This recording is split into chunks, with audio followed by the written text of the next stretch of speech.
everyone. I am Roxy Chronotis with SL20, and tonight we have the amazing AXL Truth, a digital sculptor and 3D artist and sponsor of SMOKEFEST this year. Where they're going to be in our studio where we're going to talk about his work and designs, his involvement with SMOKEFEST 3, and get an opportunity to get to know this amazing artist. Thank you so much for being here with us today, Axel. We're so excited to get to know you a little bit more. Hey, I'm so happy to be here, and this is my first time here at SL20, so thank you so much for putting this together. Like, I admire your work, guys. You put so much incredible effort and talent into making this interview so special, so really happy to be here. Oh, thank you so much. We're happy that you're here. We're going to have some fun, and I promise, I know it's your first time here, but we'll be soft and nice. Promise. I want to get started, and I want to talk about your creative process. Looking through your social media, I got to see so much amazing work by you. So can you tell us your background a little, how you got into art, and then how that turned into coming into SL to do what you do? Oh, that's a very long question. Where do we want to start? So tell us your background a little bit. How'd you get involved in art in the first place? Okay. So I'd say that starts all the way from when I was going to high school. I guess for American audience, it would be like the equivalent of your junior year. That's probably when I had my first grasp into art. I initially wanted to go to art school, but I never ended up going there. I'm from Italy, and right now I live in the US. But in Italy, like all the different schools are specialized already at the beginning of like when you're 13, you're already specialized in Italy. Oh, wow. And I remember like wanting to be an artist, but I kind of got talked down by my parents because they were like, artists, they're all depressed, they're all sad, and they don't make money. So I ended up taking a cooking school. I know that's stereotypical Italian, but hear me out. There is a twist. Twist. So I ended up like going to this cooking school, but I was obsessed still with art. So every time there was like some opportunity, like, taking pictures of like, some of the events, I was the photographer. There was like, I was playing a lot of video games, and I was one of the few English speaking people in this Italian school. So I was doing all the translating job and all the art, all the artist jobs, like since already my third year in this school. So while I was doing cooking school, I was actually basically being the social media person back when social media weren't like still, a thing. So that got me at the end that I graduated from the school that I kind of lost interest in being a chef or working in the hospitality industry, and more like being a photographer, more being an artist. And I started like learning Photoshop already during that period. And then when I came out from school, I was working as a photographer for auctions of furnitures. And already during this time, I was already playing Second Life. And I got to meet amazing people in there that actually got me already my first jobs where I was making money, making creative stuff. So basically, I never got into like doing like normal jobs. I directly like started by making money in Second Life. I was lucky enough where I was still living with my parents, and even if it was like small money for Italian, that's a lot of money. Like our economy, like something that here will be like half of a week worth of grocery for Italy is a full month. So I was able to stay at home, save money, and do what I love from like day one. And like now it's been almost, I think, almost 10 years actually since that started. And I started doing exclusively 2D stuff. And then I met this amazing person called Arthur Fall. He's like a designer in Second Life, and he was at the time the art director of MadP. And I owe him the word because he taught me how to do 3D. I was doing my little thing for MadP, was doing like all this art and stuff and graphics. But then I was like always looking at what they were doing there in the mesh area. And I got curious and more curious. And then I eventually was like, okay, you know what, Axel, I'm going to teach you how to make 3D modeling. And he started there, and he never stopped. He just got more and more and more. That's amazing. It's hard, I think, sometimes when you come into SL, there's so many talented people that never get either discovered or they don't get that break. And it sounds like you were at the right place at the right time and found your way in SL. That's absolutely fantastic.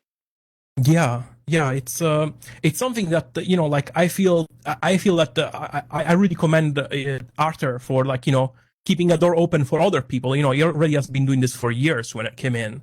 And I don't know, I kind of feel that now with AXL TRUTH, I'm trying to do the same. I'm trying to leave the door open for the next generation of artists. Oh, that's amazing. That is my whole mission. It is to create content to inspire people, and, you know, having them not being a 9 to 5 and actually making their heart their 9 to 5, and making money with their heart, which is honestly, I think, is the biggest accomplishment that every artist can have, you know? I 100% agree. That's amazing. So what gets your creative juices going, though? Is there something like, do you like to look at other people's work? Do you like to watch certain movies or videos, or like what kind of gets you going? Okay, I want to work on creating this. The answer will just be yes. The answer will be just yes, because it's all of them. But I have to say what inspires me the most. It's the Second Life community. Like I'm not like really a scarmy hermit. At least I don't try to be. If I am, it is just because I'm busy, not because I don't want to be with people. But you will always find me at events, at parties, at different locations that opens, because they inspire me so much. You know, like I walk in a place and I see like, oh yeah, this place could use this, and I've write it down, and then I actually make content that people here in Second Life will enjoy, because I see that it's missing, and I try to fulfill that need for that specific item. Oh, we need more people like you. There is so many incredible artists here that do the same, and, you know, I think we inspire each other. And I have so many friends that, you know, like many people think that we are in competition. We're not. Absolutely not. Like we're like also, you know, when we're not working, we're playing video games together, you know, and be like, oh, have you seen what this other designer did, you know? And being supportive is so important. Yeah, absolutely. The community is what, you know, has kept me here. It is like how much collaborative the designs are, and, you know, the art community, how much people put so much effort and so much time into making those things. And that's what really inspires me even more than movies or, you know, like big screens. It is all the people here. What do you find to be a challenge in SL with being an artist and creating your work? What do you find that you run into the most as a hurdle? I think most of the hurdles are mine personally, but I think I'm not the only person struggling with them.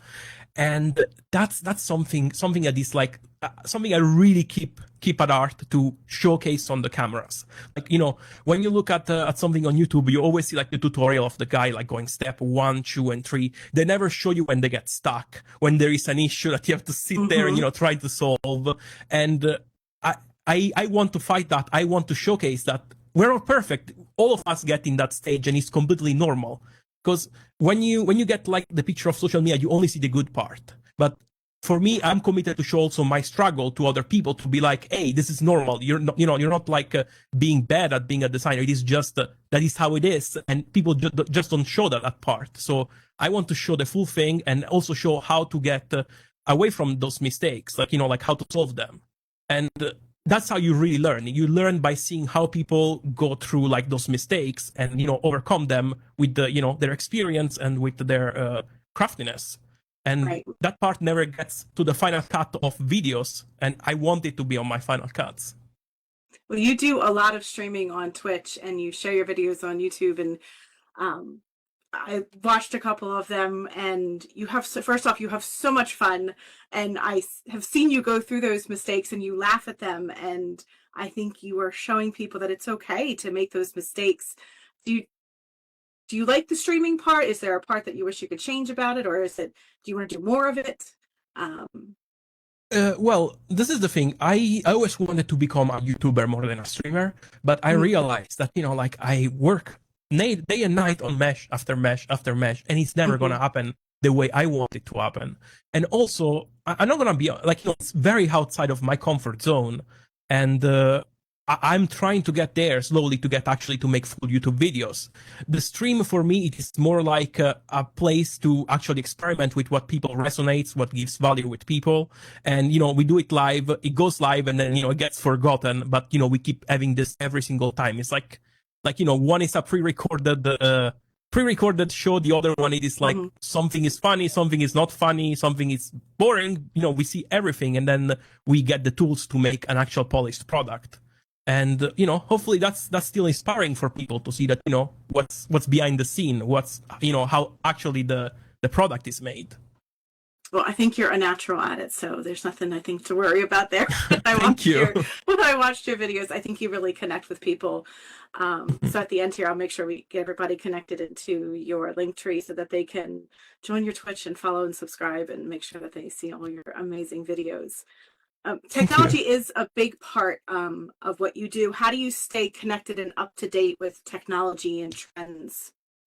I mean, I have a very I am trying to stay away from being so updated because, we always get this feeling that we always need the best and latest, best and latest. And a lot of the time that can create like a technological barrier with your actual creativity. Like I was watching like some videos like about like spaceships, and they were like talking like how it doesn't matter what technology you use to get there. The point is the mission, like focus on what you want to achieve rather than how you achieve it. So I don't particularly mind to stay up to the latest technology. I mind of what works for me and what works for the other artist and just capitalize on that. Because it's very easy to get lost into the mindset of like, oh, I cannot make stuff in Second Life because I don't have a tablet with a screen. I cannot do it because I don't have enough powerful graphic card, And I think that is like the first part of perfectionist based procrastination, which I suffer a lot. And I am trying to fight it. I'm trying like to fight the fact that I'm like always, oh, I need this to achieve this. No, I have to go with what I have, and that's it.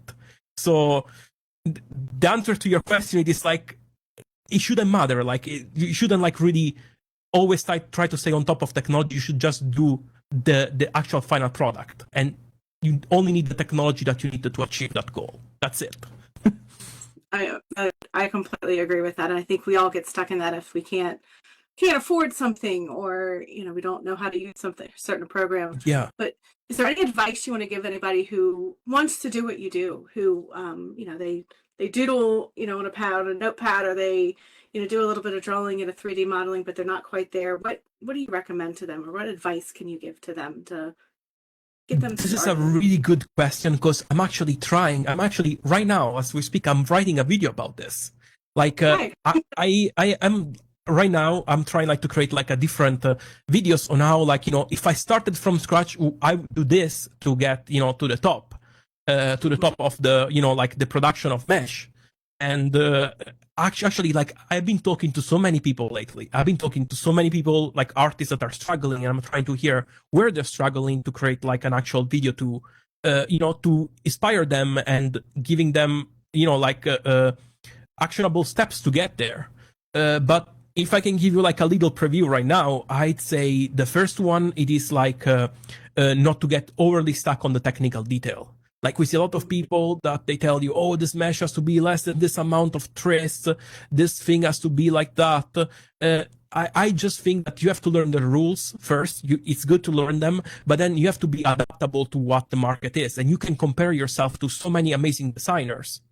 And the other thing, it is like to feel free to ask questions, like I reply to new designers all the time when they ask me something. And I'm telling you, every time I add a doubt myself, I go ask, to other people. I'm like, hey, how do you do this? And, the community is so supportive because we want to see more people like, that are making Mesh in Second Life, that are making graphics. And so there is nothing wrong in asking if you're confused. And yeah, maybe somebody wouldn't reply to you because they're busy, but at least one of us will reply to you. And by the way, I'm making a video, so please ask me questions because I'm trying to put it together for all of you, so I don't have to repeat myself to 10 different people. I can just be like, hey, here is your playbook, go go make it. Gotcha. I gotcha. Yeah, so that's probably the best way I can put it. What are your thoughts on, I know this is going to be a little bit of a hot topic, what are your thoughts on AI and its future in Mesh creation? I don't know, like I have like a lot of like I love AI.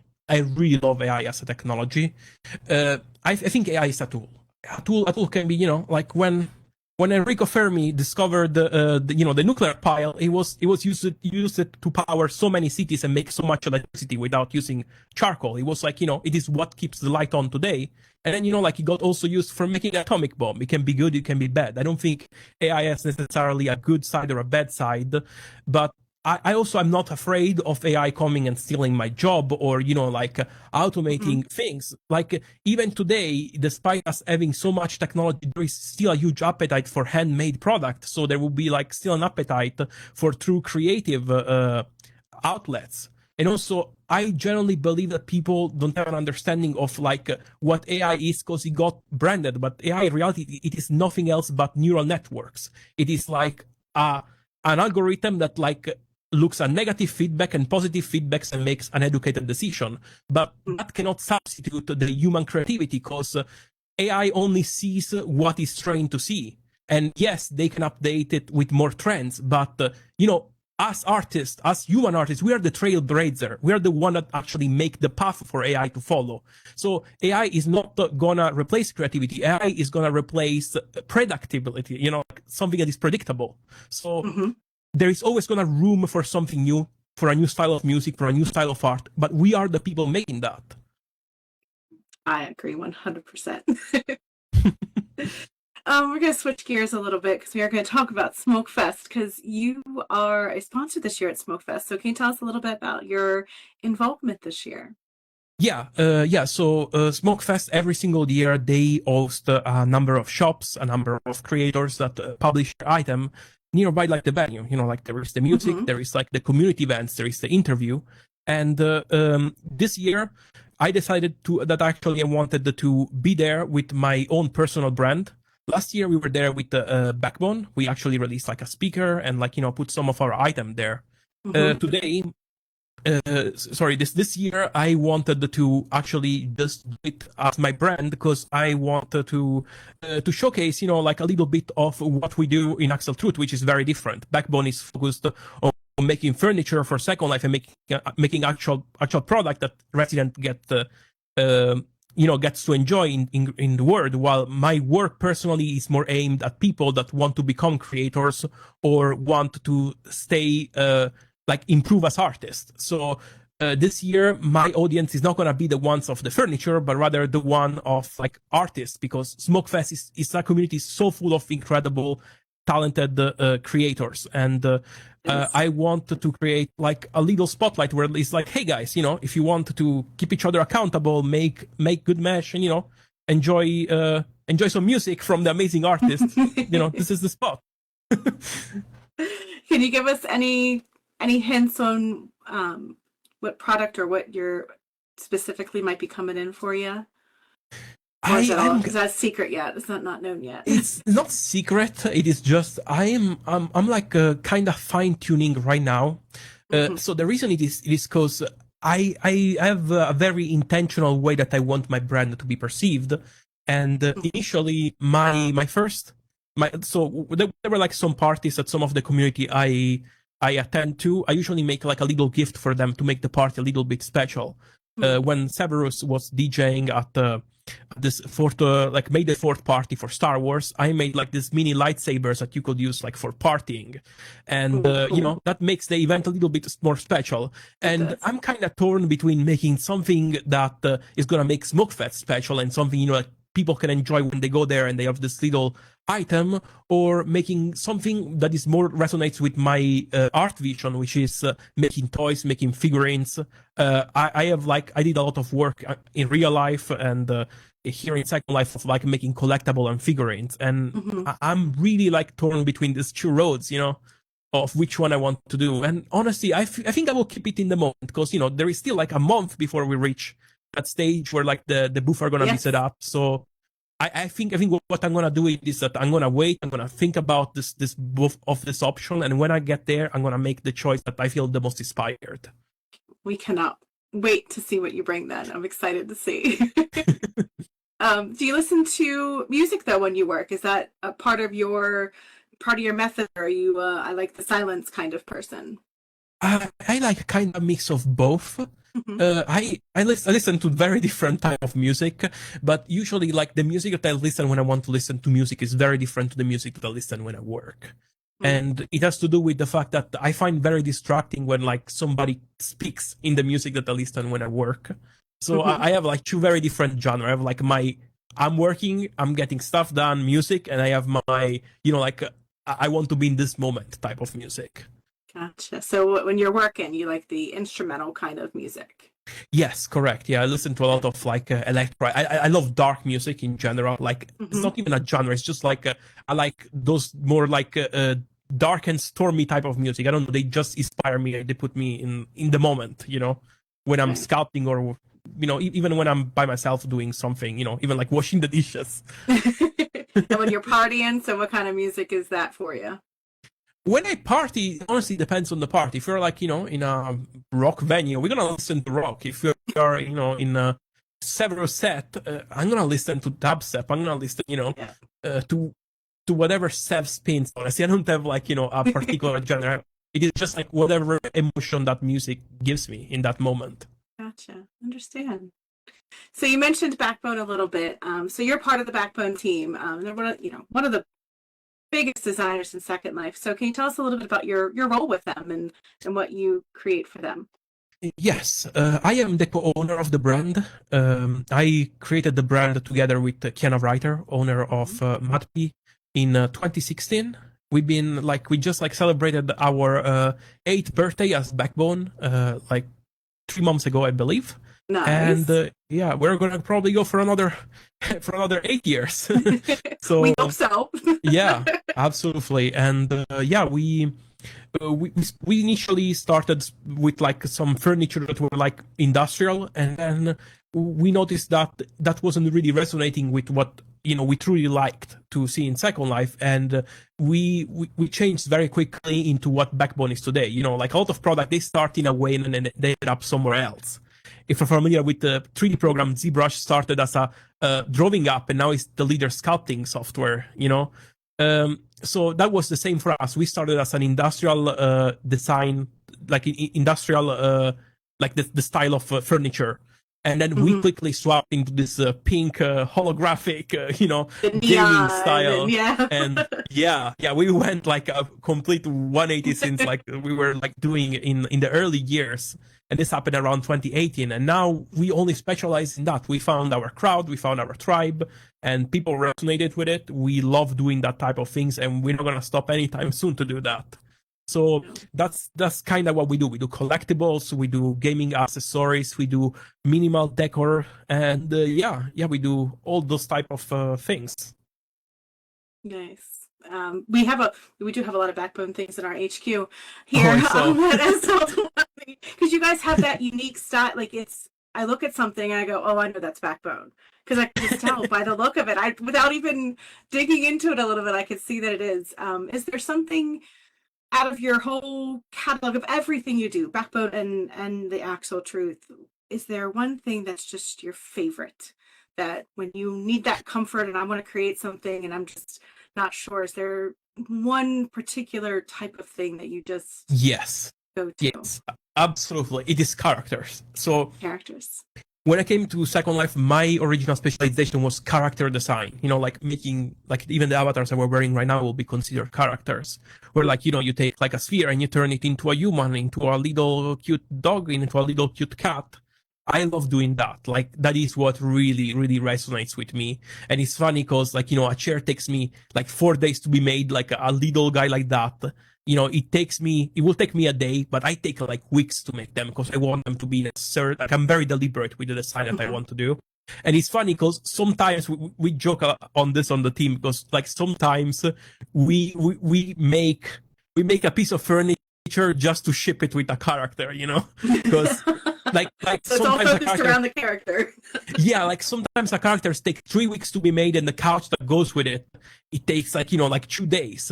But I cannot possibly justify to charge a ridiculous amount for like a single status. So it's kind of like you're getting both, and the price becomes reasonable because now you're getting a lot with your money. So in Makes some sense. sense, like people that buy our furniture, they sponsor us to make more figurines. Gotcha. I'll keep that in mind next time I buy something. I want to delve a little bit into you. Now we're going to do some, fun topics here. There was one saying that I saw repeated over your social media. Do what you love and mean what you do. Yeah, yeah. That has to do with the fact that you need to be obsessed. You need to be absolutely obsessed with what you do, because people can tell. People can tell when you're in the moment, when you actually are in your element, and people can tell when you're not. So that was something that I discovered, and I kept doing for for almost 2 years of Backbone. We kept doing something that we thought people liked, but our heart wasn't fully in it. Mm-hmm. And then, like, when I actually got enough of it, I was like, you know what, I'm gonna do what I actually love. And that's when the brand started becoming big, because people resonated with it. People can tell your intention behind what you make, and so you need to stay true to that. And that's what do what you love comes from. Because if you love what you do, you're not working, you're having like the time of your life. And so you can like literally work for 20 hours and not even feel it, because you're living it. And that's why I mean that you mean what you do, because you have to be intentional about this. Like, you set up intention, you show that you're in that moment, and that's the best form of art, because there is no lie in that. There is like there is like your most authentic form of expression in this grid, in this word or art exhibit, or whichever your medium is. That's fantastic advice, and I hope everybody heard that, because I think it's very important that we do what we love. I 100% agree.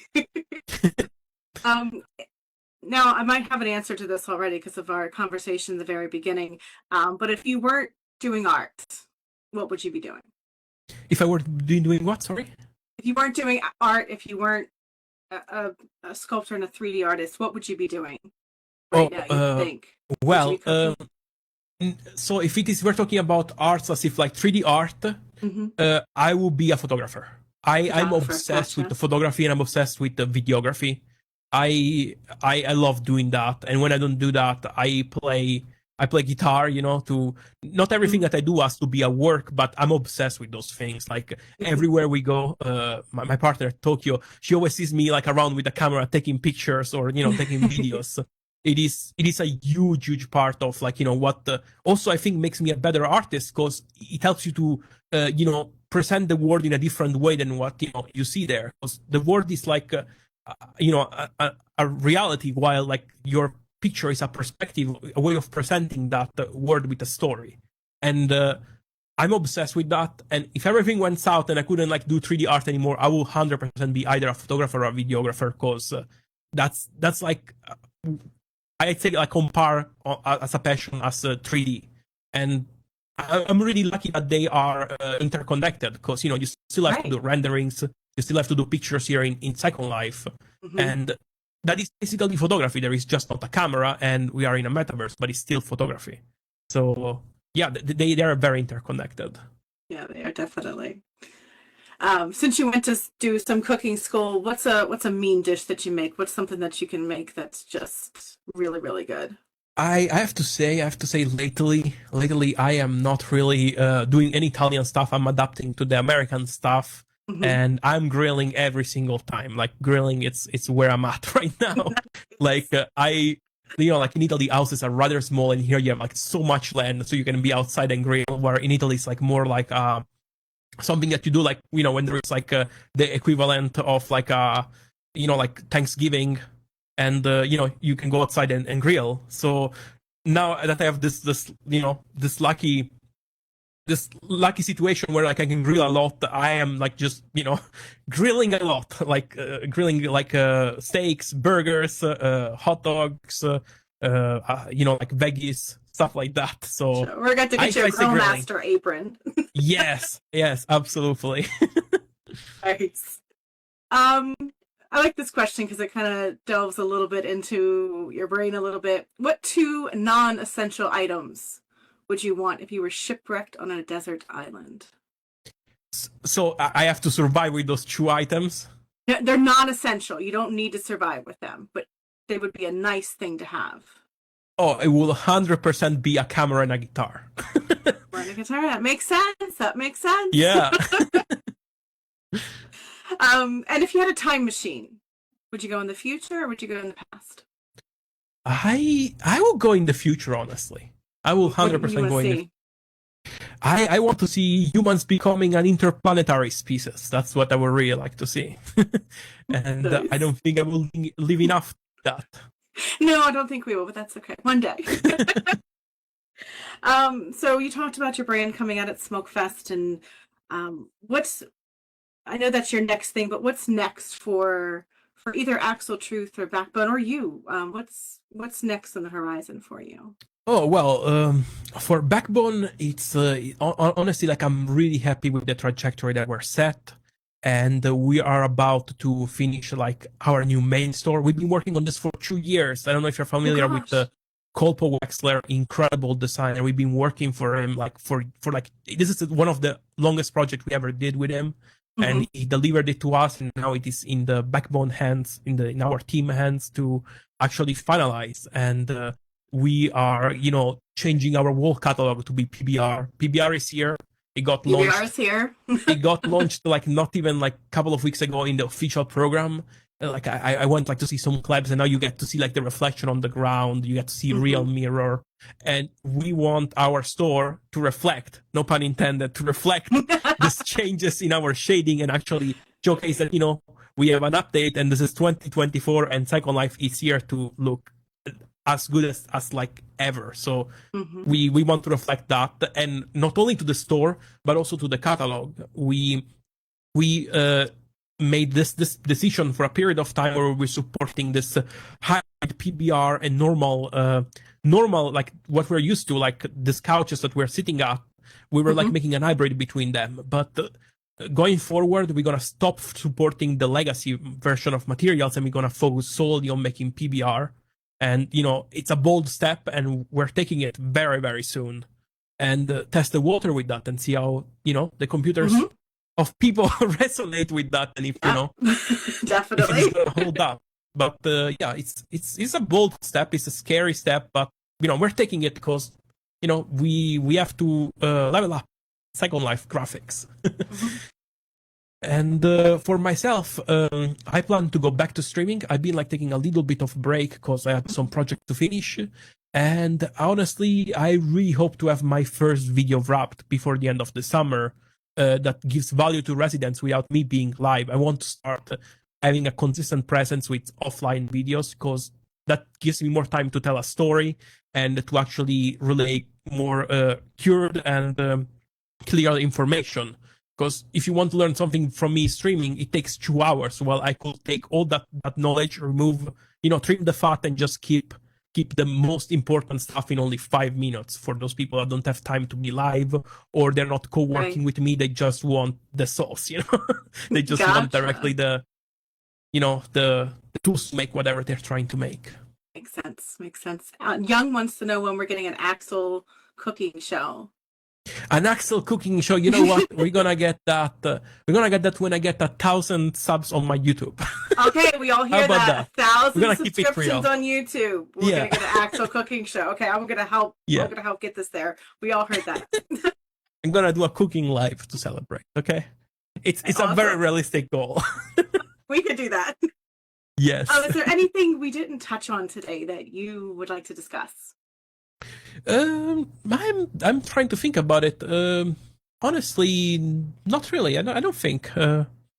Is there anything else you guys want to ask? Maybe the chat, or I don't know if it was watching. Yeah, I haven't seen how the chat was doing. Yeah. Annie has any information for us? Is there any questions in there for AXL before we move on here? So we're all excited for SMOKEFEST here. What are you most excited about for SMOKEFEST? I'm excited about like all the hard work that Nesto and his crew like did to create like the new location. Like we had a little preview. I shouldn't say this. I'm sorry, Nesto, but it was incredible. Like my jaw dropped to the floor. I had to grab it and put it. It was like every single year they go all in. Like it was literally like like you think, oh yeah, this is where it peaked, you know, like this is the best. No, every single year they level up and level up and level up, and they go like the amount of details, you know, that there is in that venue, it is insane. And you know, it's still under construction, so imagine, you know, when it's actually finished, you know, how incredible it's gonna be. And I cannot wait to see, you know, like every single year, like seeing the sim full to the brim, seeing all the people there, and like seeing like this place, you know, with these crazy effects. And I really look forward, you know, to see like all the artists performing in this venue. Me too. Me too, definitely. Well, thank you so much for spending time with us today and letting us dig into your work and learning about the man behind the Avi.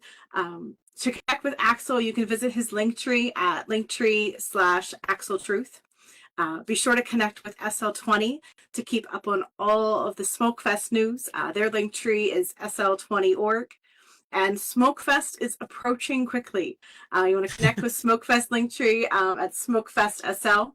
I want to throw out some important dates there for you. SMOKEFEST 3 pre-party is Saturday, July 20th from 3 to 7. The event opens August 3rd at 10 a.m. SLT. And show 1 is August 3rd from 3 p.m. to 9 p.m. SLT.